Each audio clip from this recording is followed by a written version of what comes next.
Welcome to the channel dear students. आज की video में हम देखेंगे परफेक्ट सीरीज़ के पैसिव वॉइस सेंटेंसेस। अगर आपने हमारी परफेक्ट सीरीज़ की एक्टिव वॉइस की वीडियो नहीं देखी तो डिस्क्रिप्शन में उसका लिंक डाल दिया गया है, आप वो भी देख लीजिए। आज जो चीज़ें हम इसमें डिस्कस करने वाले हैं वो हैं जी इसके सिंपल सेंटेंसेस, नेगेटिव सेंटेंसेस, इसके बाद इंट्रोगेटिव सेंटेंसेस हैं और ऐसे सेंटेंसेस भी इंट्रोगेटिव आ जाएंगे जिनमें व्हाट, व्हेन, वेयर वगैरह का यूजेज हो। फिर हमारे पास आ जाएगा जी इंट्रोगेटिव प्लस नेगेटिव एक्सप्रेशन के सेंटेंसेस। हमारे पास सेंटेंसेस आ जाएंगे जिनके दो हिस्से हैं और जिनमें बिफोर या पहले इस्तेमाल होता है और अगेन हम करते ही करने के बाद और करके का यूसेज भी इसमें देखेंगे। बढ़ते हैं जी अपनी वीडियो की जानिब और इसमें देखते हैं कि आज हमारे पास इसमें पैसिव वॉइस में कंसल्ट करने के लिए क्या मौजूद है। देखें जी, पहचान का आपको पता ही है कि उर्दू के फ़िक्रात के आखिर में चुका है, चुके हैं, पास्ट में चुका था, चुके थे और फ्यूचर में चुका होगा, चुके होंगे वगैरह इस्तेमाल होता है। इसको बनाने का तरीकाकार क्या है जी कि इसमें वर्ब की थर्ड फॉर्म इस्तेमाल होती है। एज़ यूजुअल आपको पता ही है कि पैसिव वॉइस चाहे किसी भी टेंस का हो उसमें वर्ब की थर्ड फॉर्म ही इस्तेमाल होगी, लेकिन इसमें हैज़ बीन और हैव बीन जो है वो बतौर हेल्पिंग वर्ब इस्तेमाल होगा। हैज़ बीन सिंगुलर सब्जेक्ट्स के साथ और हैव बीन प्लूरल सब्जेक्ट्स के साथ और आई के साथ भी हैव बीन यूज़ होगा जी। पास्ट के लिए क्या है उसी तरह से सारा तरीक़ाकार है, सिर्फ इसमें क्या है कि हैड बीन बतौर हेल्पिंग वर्ब इस्तेमाल होगा और फ्यूचर में इसके साथ क्या आ जाएगा जी, शल या विल हैव बीन, ये बतौर हेल्पिंग वर्ब इस्तेमाल होंगे। हम देखते हैं सिंपल सेंटेंसेस और देखेंगे कि इनकी फॉर्मेशन किस तरह से बनती है। इन सेंटेंसेस में सबसे पहले तो आ जाएगा जी हमारे पास ऑब्जेक्ट, फिर हेल्पिंग वर्ब यानी कि हैज़ या हैव, फिर बीन आ जाएगा, वर्ब की थर्ड फॉर्म है और आगे जो भी हमारी एडिशनल इन्फॉर्मेशन होगी वो आ जाएगी। पास्ट में भी इसी तरह से होगा जी।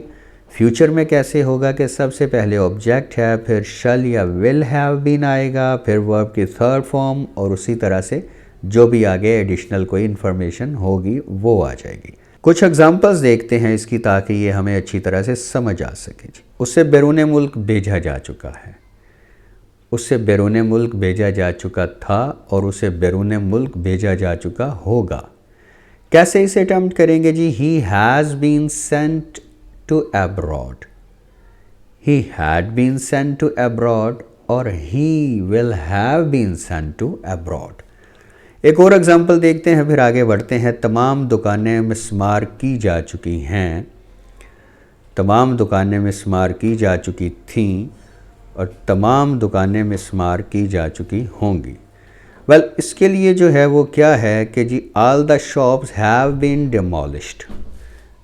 फिर क्या आ जाएगा पास्ट के लिए all the shops had been demolished और फ्यूचर में क्या हम करेंगे all the shops will have been demolished।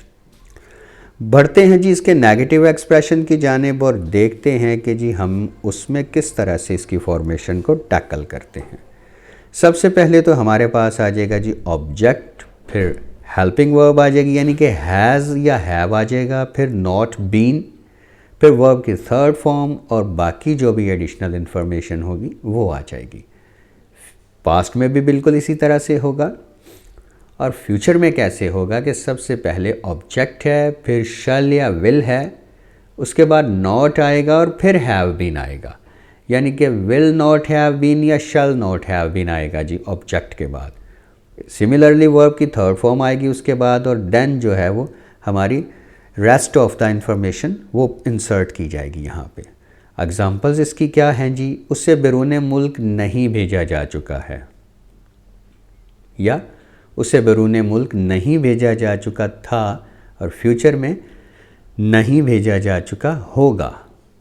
Well जी, he has not been sent to abroad, he had not been sent to abroad और फ्यूचर में क्या आ जाएगा जी? he will not have been sent to abroad। another example, तमाम दुकानें मिस्मार नहीं की जा चुकी हैं, पास्ट के लिए नहीं की जा चुकी थीं और फ्यूचर के लिए नहीं की जा चुकी होंगी।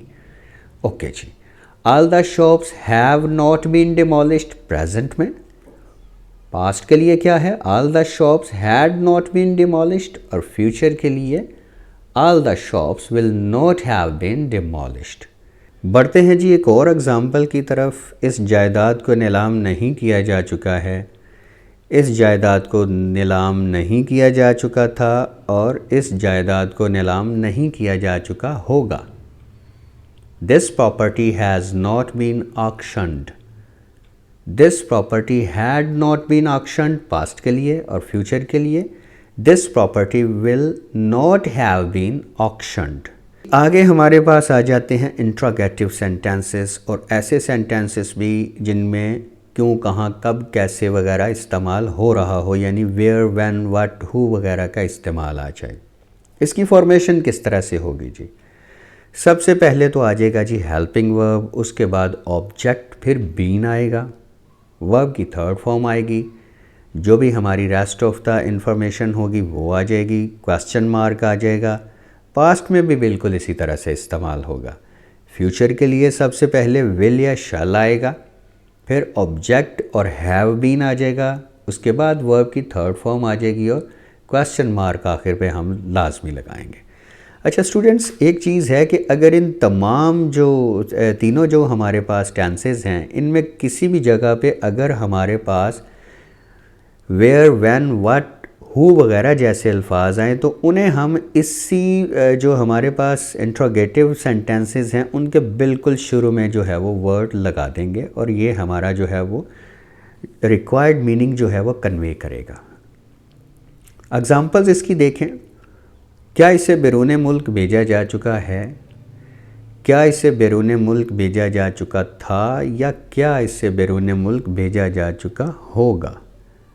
सो प्रेजेंट के लिए has he been sent to abroad, had he been sent to abroad past के लिए, और फ्यूचर के लिए क्या आ जाएगा, will he have been sent to abroad.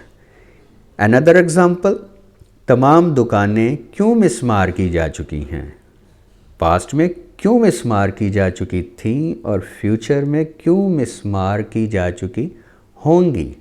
So present में क्या करेंगे जी, why have all the shops been demolished, why had all the shops been demolished past के लिए, और फ्यूचर के लिए why will all the shops have been demolished. Another example, इस जायदाद को कब नीलाम किया जा चुका है, इस जायदाद को कब नीलाम किया जा चुका था, या इस जायदाद को कब नीलाम किया जा चुका होगा। So when has this property been auctioned, past में क्या हो जाएगा जी, when had this property been auctioned, और फ्यूचर में when will this property have been auctioned. So clear हो गया जी। हमारे पास हैं जी इंट्रोगेटिव सेंटेंसेस जिनके साथ नेगेटिव एक्सप्रेशन भी आ जाता है। इनकी फॉर्मेशन देखते हैं जी। सबसे पहले तो हमारे पास आ जाएगा जी हेल्पिंग वर्ब, फिर ऑब्जेक्ट, फिर नॉट बीन, वर्ब की थर्ड फॉर्म, और चूँकि ये भी इंट्रोगेटिव होते हैं इनमें भी क्वेश्चन मार्क आएगा। पास्ट में भी सिमिलरली यही फॉर्मेशन होगी। फ्यूचर में क्या होगा, सबसे पहले विल या शैल, उसके बाद ऑब्जेक्ट, फिर नॉट हैव बीन, वर्ब की थर्ड फॉर्म, फिक्रे के एंड पे जो है वो क्वेश्चन मार्क आएगा। अच्छा, इन सेंटेंसेस में भी अगर कोई बात ऐसी हो जिनमें वेयर, व्हाट, हु वगैरह का तस्करा हो, तो उन्हें भी हम सेंटेंस के बिल्कुल शुरू में लगा देंगे, तो हमारा जो मानी है वो कन्वे हो जाएगा। सेंटेंस देखते हैं जी कुछ। क्या उसे बैरून मुल्क नहीं भेजा जा चुका है, या क्या उसे बैरून मुल्क नहीं भेजा जा चुका था, और फ्यूचर के लिए क्या उसे बैरून मुल्क नहीं भेजा जा चुका होगा। Has he not been sent to abroad, had he not been sent to abroad future के लिए, will he not have been sent to abroad. देखते हैं जी एक और एग्जाम्पल। तमाम दुकानें क्यों मिसमार नहीं की जा चुकी हैं, या पास्ट के लिए क्यों मिसमार नहीं की जा चुकी थी, और फ्यूचर में तमाम दुकानें क्यों मिसमार नहीं की जा चुकी होंगी। Why have all the shops not been demolished present में, why had all the shops not been demolished, और why will all the shops not have been demolished. Consult करते हैं एक और एग्जांपल को। इस जायदाद को कब नीलाम नहीं किया जा चुका है? इस जायदाद को कब नीलाम नहीं किया जा चुका था और इस जायदाद को कब नीलाम नहीं किया जा चुका होगा? When has this property not been auctioned? Present में आ जाएगा जी। When had this property not been auctioned? Past में। और फ्यूचर के लिए क्या आ जाएगा? When will this property not have been auctioned? बढ़िए इसके जो नेक्स्ट एक्सप्रेशन है उसकी जानिब। तो इसमें भी जो है वो पास्ट और फ्यूचर परफेक्ट टेंसेस में ऐसे कुछ सेंटेंसेस भी आते हैं जिनके दो हिस्से होते हैं। मिसाल के तौर पे हम कहते हैं जी इसके मैदान में पहुंचने से पहले मैच शुरू किया जा चुका था, पास्ट परफेक्ट है। इसमें क्या होगा, जो काम पहले वाक़े होगा यानी कि हैपनिंग जिस काम की पहले है उसे हम पास्ट परफेक्ट में करेंगे, उसके बाद हम कॉमा लगाएंगे और इसके बाद जो बाकी वाला सेंटेंस का हिस्सा होगा उसे हम पास्ट इंडेफिनिट टेंस में जो है वो ट्रांसलेट करेंगे। क्लियर जी? और अगर यही चीज़ आ जाए जी फ्यूचर में, यानी कि इसके स्कूल पहुंचने से पहले तमाम लड़के क्लास में जा चुके होंगे, यानी फ्यूचर परफेक्ट, तो जो काम पहले वाक़े होगा उसका तर्जुमा हम फ्यूचर परफेक्ट में करेंगे, इसके बाद कॉमा लगाएंगे और बाद वाले काम को प्रेजेंट इंडेफिनिट में तर्जुमा करेंगे। क्लियर जी? इसको एग्जांपल से हम देखते हैं किस तरह से हमने इसको अटैम्प्ट किया है। और अगेन मैं फिर यहाँ पे बताता जाऊँ कि जैसे ये इसकी एक्टिव वॉइस सीरीज़ में नहीं थे वैसे ही ये सेंटेंसेस पैसिव वॉइस सीरीज़ में भी जो है वो प्रेजेंट के जो सेंटेंसेस हैं प्रेजेंट परफेक्ट टेंस के, उनमें ये बहुत कम जो है वो पाए जाते हैं या ना होने के बराबर होते हैं। वेल जी, बढ़ते हैं हम अपनी एग्जांपल्स की जानिब। इसके मैदान में पहुंचने से पहले मैच शुरू किया जा चुका था, या इसके मैदान में पहुंचने से पहले मैच शुरू किया जा चुका होगा। अब आप देखिए कि इसके मैदान में पहुंचने से पहले मैच शुरू किया जा चुका था जो पास्ट परफेक्ट है, इसके मैदान में पहुंचने से पहले यानी कि मैदान में वो पहले पहुंचा, जब वो पहुंचा तो मैच शुरू किया जा चुका था। तो मैच शुरू किया जा चुका था जो हिस्सा है वो आ जाएगा हमारे पास पास्ट परफेक्ट में, और मैदान में जो कि वो बाद में पहुंचा है इसलिए ये हम पास्ट इंडेफिनिट में करेंगे। सिमिलरली फ्यूचर में अगर हम देखें तो मैच शुरू किया जा चुका होगा, ये हम करेंगे फ्यूचर परफेक्ट में, और उसके मैदान में पहुंचने से पहले ये हम करेंगे प्रेजेंट इंडेफिनिट टेंस में। वेल जी, the match had been started, comma आ गया उसके बाद, before he reached in the ground. तो हमने पहला हिस्सा किया जी पास्ट परफेक्ट में और दूसरा हमने हिस्सा किया पास्ट इंडेफिनिट में। फ्यूचर में देखें, the match will have been started before he reaches in the ground. तो इसमें भी देखें कि एक हिस्सा जो काम पहले हुआ है वो फ्यूचर परफेक्ट में और जो काम बाद में है वो प्रेजेंट इंडेफिनिट में।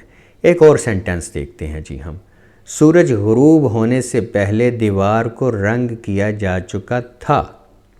ठीक है जी, इसको हम कैसे करेंगे? The wall had been painted before the sun set. और फ्यूचर में कैसे होगा जी? सूरज गुरूब होने से पहले दीवार को रंग किया जा चुका होगा। इसे हम अटेम्प्ट करेंगे, the wall will have been painted before the sun sets, यानी कि हमने इसका जो दूसरा हिस्सा था वो हमने अटेम्प्ट किया प्रेजेंट इंडेफिनिट टेंस में। आगे बढ़ते हैं जी इसके एक और एक्सप्रेशन की जानिब जो कि है करते ही, करने के बाद और करके वाले फ़िक्रात का। आपको पता ही है जी, जैसा कि हम पहले भी तकरीबन तमाम टेंसेस में इंडेफिनिट सीरीज़ के भी इसको कर चुके हैं कि अगर तो एक्सप्रेशन ऐसा आ जाए जैसे धोते ही, कपड़े धोते ही, कपड़े धोने के बाद, या कपड़े धो कर, या कोई काम करके, और आगे कोई दूसरी बात हो जो टेंस में हो, तो उसको हम किस तरह से करते हैं, उन्हें हम शुरू करते हैं। अगर तो हमारे पास आ जाए करते ही या ते ही, तो हम वर्ब की फर्स्ट फॉर्म आईएनजी के इजाफे के साथ लगाएंगे उसके एक्शन के साथ, और अगला जो हमारा हिस्सा होगा उसको हम उसी तरह से अटेम्प्ट करेंगे जैसे रिक्वायर्ड होगा। अगर हमारे पास आ जाए के बाद तो हम आफ्टर इंसर्ट करेंगे जो हमारा फर्स्ट सेक्शन होगा, उसके बाद वर्ब की फर्स्ट फॉर्म आईएनजी के साथ आ जाएगी और बाकी जो है वो हम उसी तरह से अटेम्प्ट करेंगे as per the requirement of tense. और अगर आ जाए हमारे पास करके, तो हम हैविंग लगाएंगे, वर्ब की थर्ड फॉर्म यूज़ करेंगे और बाकी फ़िक्रा पैसिव वॉइस के सिंपल नेगेटिव या इंट्रोगेटिव तरीका के मुताबिक ही हम बनाएंगे। देख लेते हैं इसकी कुछ एग्जांपल्स ही हम। कपड़े धोते ही इन्हें रस्सी पर फैलाया जा चुका है। कपड़े धोने के बाद उन्हें रस्सी पर फैलाया जा चुका था और कपड़े धोकर उन्हें रस्सी पर फैलाया जा चुका होगा। तो पहला एक्सप्रेशन हम कैसे करेंगे जी? Washing the clothes they have been spread on the rope. After washing the clothes they had been spread on the rope. और having washed the clothes they will have been spread on the rope. अच्छा, इसमें जो देखने वाली चीज़ है वो ये है कि हमने वॉशिंग, आफ्टर वॉशिंग और हैविंग वॉश्ड को यूज़ किया है। बाकी जो है वो हमने उसी तरह से बनाया है जैसे कि परफेक्ट सीरीज़ के पैसिव वॉइस में रिक्वायर्ड था। तो आई होप स्टूडेंट्स के ये सीरीज़ आपको, परफेक्ट सीरीज़ जो है इसके पैसिव वॉइस आपको बहुत अच्छी तरह से समझ में आ गए होंगे। इन्हें प्रैक्टिस कीजिए, इनको रिव्यू कीजिए। वीडियो आपको पसंद आई है तो उसे लाइक करें, बाकी लोगों के साथ भी शेयर कीजिएगा और आपकी जो भी क्वेरीज़ हैं वो कमेंट बॉक्स में ज़रूर डालिएगा। हम पूरी कोशिश करेंगे कि आपकी क्वेरीज़ को एंटरटेन करें। मिलते हैं एक नई वीडियो के साथ, तब तक के लिए अपना बहुत ज़्यादा ख्याल रखिएगा। अल्लाह हाफ़िज़।